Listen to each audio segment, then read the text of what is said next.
Khloe walks in and you say to her, I'll expletive kill you. You don't know what I'm capable of. I took you to a lot, huh? Yes. Well, you married, you don't want your wife to know that you're sniffing coke. Lamar Odom is rushed to the hospital. Fighting for his life on life support. How many women did you have sex with? I don't know.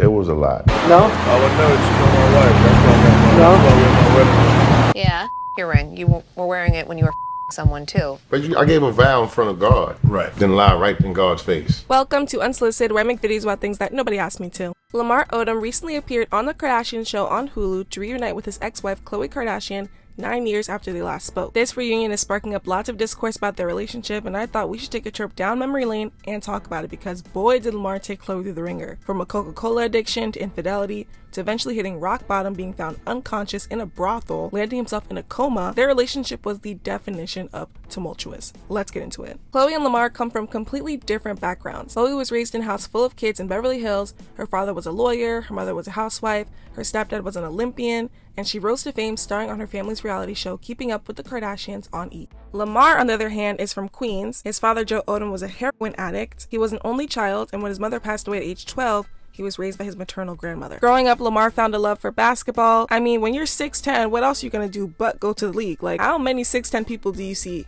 just in the wild? He played ball all throughout high school and was nationally recognized as a star player. He went on to play one season at the University of Rhode Island before entering the NBA draft. As the fourth pick, Lamar was drafted to the LA Clippers. Actually was suspended twice during his time with the Clippers for violating their anti-drug policy. He wasn't on that Coca-Cola yet though, it was only Mary Jane, if you know what I mean. After the Clippers, Lamar briefly played for the Miami Heat. It was at a club in Miami that Lamar actually had his first experience with that Coca-Cola. In 2004, Lamar became a Laker, and in 2009, he met Khloe at a party that she was hosting. They ended up in a hotel room together and talked for 5 hours straight.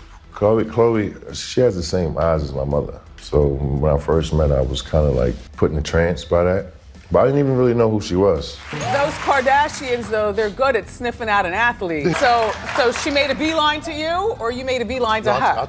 I went up and spoke to her. Nice. Introduced myself. And then 30 days later, you're engaged? Yeah, I fell in love.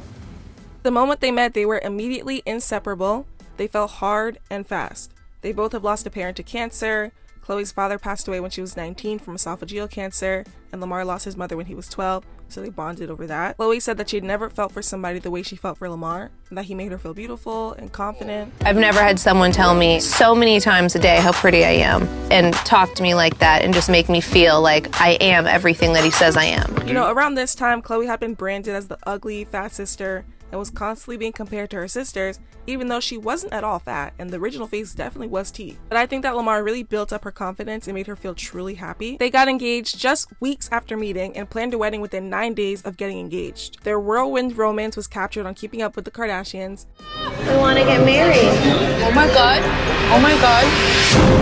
Woo! They got married in September of 2009 on a special episode of the show, and Khloe's family embraced Lamar. They bought a house together, and Khloe and Lamar even got their own show on E! Showcasing their relationship. People loved them together. They seemed like they had such a fun and genuine relationship. They even released a unisex fragrance together. Everything was all good until it wasn't.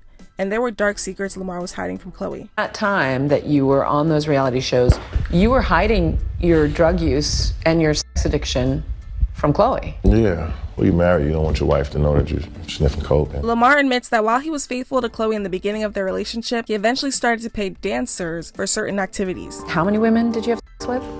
I don't know. You wrote 2,000. It was a lot. How long do you think you were able to be faithful? Maybe months at a time. My marriage, I was faithful for first couple of years. In 2011, Lamar's downward spiral begins when his cousin is shot in the head and later passes away. While visiting his cousin in the hospital in New York, he's involved in a car accident where the driver unfortunately hits a guy on his motorcycle, leading to the death of a 15-year-old boy. I go see my cousin in the hospital. You know, he's in the hospital, his eyes rolling the back of his head. He's brain dead or whatever. Then I go to Queens to go get a haircut, okay? When I go to Queens, get the haircut, I get back in the car, this stupid driver hands me the phone. I guess somebody I know was on the phone. He hands me the phone. He's trying to make a left turn. While he hands me the phone, runs into a guy on a motorcycle. The motorcycle, boom, boom, goes in the air, lands on the sidewalk, and hits a kid that's standing on the sidewalk. Now, this is right after I just came from seeing my cousin in the hospital. Yeah. And my cousin is dead. So I kind of know what death looks like because I just seen it on my cousin. And the guy on the motorcycle, he all fucked up. He's screaming, his leg is all busted. But the kid, so I walked up to the kid, and I think because I just seen my cousin, I just seen what death looks like, I looked at the kid, I said, oh, this kid is dead. Throughout all this tragedy, Lamar had an ongoing addiction to Coca-Cola, and it was starting to affect his performance on the court, leading to Lamar getting traded from the Lakers to the Dallas Mavericks in 2012. In the midst of all this, Khloe and Lamar had also been struggling with fertility, which Khloe opened up about on the show. Are you trying to get pregnant? Yes. We're always trying. Always trying. Khloe later admitted in an episode of Keeping Up with the Kardashians that she knew it wasn't the right situation to bring a child into, so she fake tried to get pregnant. Have you ever tried to get pregnant? Yes. Okay, all right. And But I fake tried. Like I was married, but I knew the circumstances weren't the healthiest. So When I was doing my fertility treatments, like they were more so for Lamar, I had to stop because there was much deeper stuff that was happening in our marriage. I knew, that it wasn't the right situation to bring a child into. And I think I've done a lot of covering up for him. Like even when it made me look like I was the problem. But I was fine taking on that burden on my shoulders because he had a lot of other deeper to deal with. It definitely was a blessing that Khloe didn't get pregnant during her time with Lamar, especially since their home was so unstable. In an interview with Nightline, Lamar talks about a time where the paranoia from the drugs were so bad that he threatened Khloe. The book also describes an incident where you're in your man cave and you basically have a freak out. You were on ecstasy and coke. I was sure that people were coming for me. You were paranoid. I was paranoid. I took a golf club and swung away. I began smashing the walls to find them. I was gonna expletive find you. Khloe walks in and you say to her, I'll expletive kill you. You don't know what I'm capable of. Yeah, I'm pretty sure she had to be scared. I'm thinking about it now, I couldn't believe how I was treating that queen like that. Do you feel like you owe her an apology? Yeah, her and her family, big time. Back to 2012, Khloe was trying to help Lamar with his addiction and pressured him to go to a treatment facility in San Diego, and she even secretly hired private guards to stand outside of the facility while he was there to make sure he didn't leave. He only ended up being there about 3 weeks, and his addiction was really starting to affect his career. He ended up leaving the Dallas Mavericks and returning to the LA Clippers. He was clean for a little bit after his stint in rehab, but ended up falling back into the same patterns. The Kardashian family even staged an intervention to try to get Lamar to go back to rehab. Khloe and Lamar ended up getting canceled after 2 seasons. Lamar's addiction was getting out of hand, and it really wasn't a good look for the Kardashian family. Why do you think the show was canceled after 2 seasons? Because I wasn't prepared. I wasn't married no more. Or wasn't living a married man's life. First it was the cheating rumors, then it was the drug rumors and everything else like that. How much of a strain was that in your marriage? How much you think? Getting caught with infidelity and using drugs. You hurting the brand.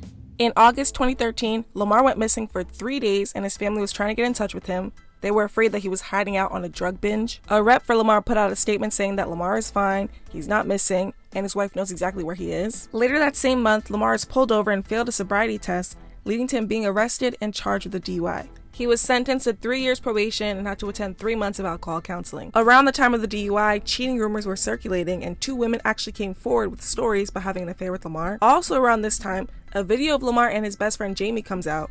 They're looking high as a kite, cracked out, rapping about Lamar cheating on Khloe. I don't know why. All we do is give. But let me tell you something. I'm telling you, was meant. That's why the boy got his own fragrance. They gonna keep hating. Unbreakable. I'm gonna keep making. And if Khloe's not his sound, I guess I'll still be on the deal. You know what it is, we the QU pimps. Ask you any shorties, we ran through they cribs. Up in them hills, down to the hills, over in East LA, and take us to the jungle and we A-OK. And Khloe knew that Lamar was cheating on her because Khloe Money actually ran up on him and a girl at a hotel and started beating her up like an episode of Bad Girls Club. I think Khloe, she came into this motherfucking hotel room at the Roosevelt. Okay, you and Khloe? No, I was at the hotel room with some other women. Oh. She came into the hotel room, she started beating the at the Roosevelt. So you're in the room with just one or multiple I women? forgot how many women it was. More than one, though, for sure. Possibly, could have been more than one. So Khloe finds out you're there. Yeah, I don't know how the she knew I was there, though. Because she's a woman. When Lamar's asked by paparazzi about him cheating on Khloe, he crashes out, smashes the paparazzi's camera, and vandalizes his car. Did you cheat on Khloe? With the stripper? Her name's Jennifer. With the stripper? Her name's Jennifer. With the stripper. Did you cheat on Khloe Kardashian? No? I would never cheat on my wife. That's why I got my, No? that's why I wear my wedding ring. What's your name? My name is Stefan. Step out the car. Let's talk to you.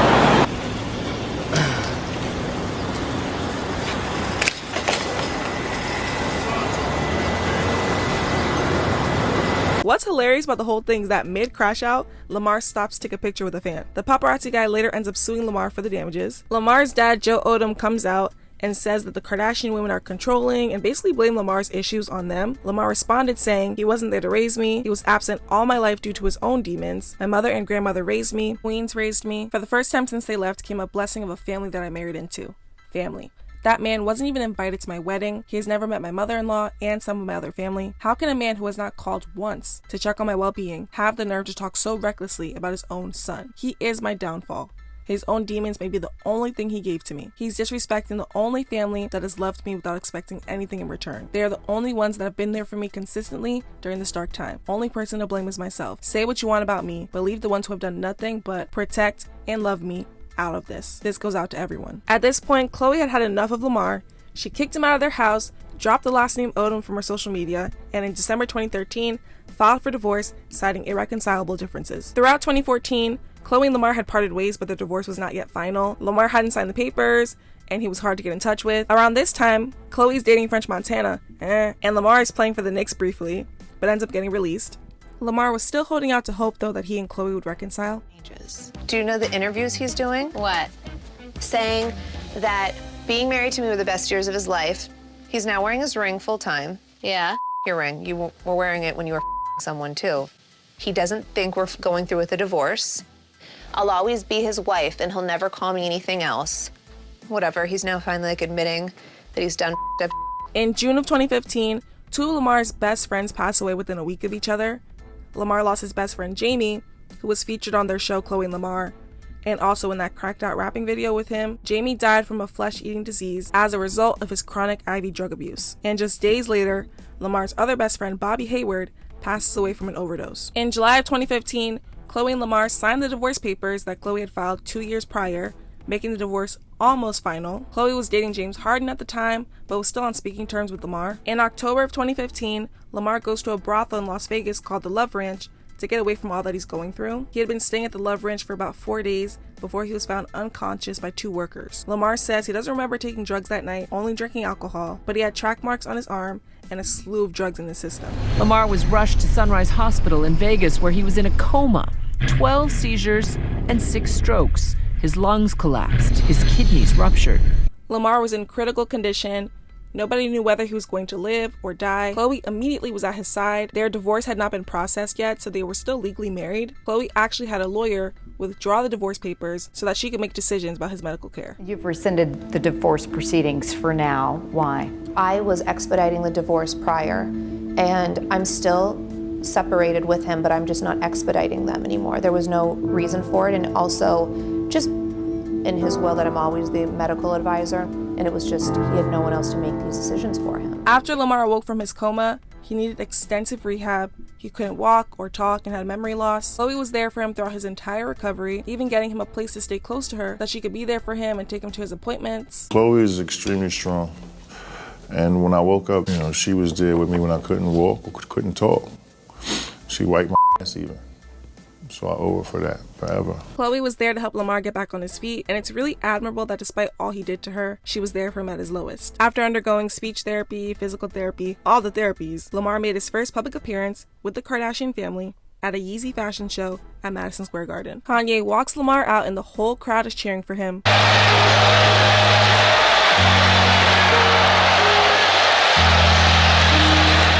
It was a miracle that Lamar recovered from what happened, and he was committed to staying sober. However, on the most recent episode of The Kardashians on Hulu, Khloe says that after Lamar had recovered from the incident, she walked in on Lamar doing things he shouldn't have been, which I'm assuming was drugs, and she was kind of like, what are you doing? You almost died. Then on another occasion, Khloe was on her way to Scott Disick's birthday party in Vegas for the weekend when she walked in on Lamar once again doing things that he shouldn't have, and she had enough. She told him he needed to be out by Monday, and that was the last time she saw him before they reunited on the show 9 years later. Their divorce was finalized in 2016, and we know that Khloe moved on to have another tumultuous relationship with Tristan Thompson, who she shares 2 kids with. Although they stopped speaking, Lamar has always spoken highly of Khloe. You know how they do. Once they do you dirty, they gotta talk about how great you were and this and that. You still love her? Yeah, I still got a lot of love for her. Was she the love of your life? Yeah. Yeah? Yeah. Would you or could you have stayed with her? Yeah, but you know, when you're an addict and you're fighting those demons, you can't even really, you're not loving yourself. Yeah. So you can't even spread the love to someone that's loving you as much as she loved me. She was loving you, but there were other women. Yeah. I dreamt my ex-wife last night. I miss her so much. I wish I could take that time back. It felt right. You believed Khloe was right. Then how could you do what you did? I was doing drugs. So you believe if you were sober, you'd have never... Oh, hell yeah. I'll still be married now. That'll be 2007, it's 222. That'd be 15 years. 15 years. Easy. Is that one of your biggest regrets? But I gave him a vow in front of God. Right. Then lie right in God's face. Now, 9 years after they last spoke, watching them reunite on the Kardashians was probably the realest thing I've seen on their show in a long time. I was physically uncomfortable watching it. You could taste the awkwardness in the room. Lamar's sweating, doesn't want to make eye contact. Khloe's uncomfortable. I took you through a lot, huh? Yes. Yeah, I up. With what? With you. I love you for trying your hardest with me, man. Thank you. And that love, I don't think it'll ever go away. I know it won't. I have dealt with so much trauma in this relationship for years, and this was such the love of my life that to learn how to unlove someone, to have to go through all that, it's almost like a death. Khloe returned some of Lamar's personal items to him, like his 6 Men of the Year and a chain she made for him with angel wings on them representing his mom, his grandma, and his baby son who passed away when he was 6 months old due to sudden infant death syndrome. You can tell Lamar is regretful about the way he treated Khloe, and the way Khloe talks about him in the confessionals, saying things like he was the love of her life and the purest love she's ever known. It's truly so sad that their relationship went the way it did. I feel like they were truly compatible and were so in love and could have had a really beautiful marriage, but Lamar's demons won and destroyed everything in its path. His marriage, his NBA career, all ruined because he couldn't keep his nose clean or his pants up. Thankfully, Lamar is now sober and actually owns 3 rehab centers in Los Angeles. I wish nothing but happiness for both of them. I truly hope Khloe can find her person, somebody she doesn't have to fix, something nice, easy, so she can be in her soft life era. But yeah, y'all, that's the video. Make sure you follow me on TikTok and Instagram at unsolicitedyt, and like, comment, share, subscribe, all the other things that YouTubers be telling people to do, and I'll see you next time. Bye!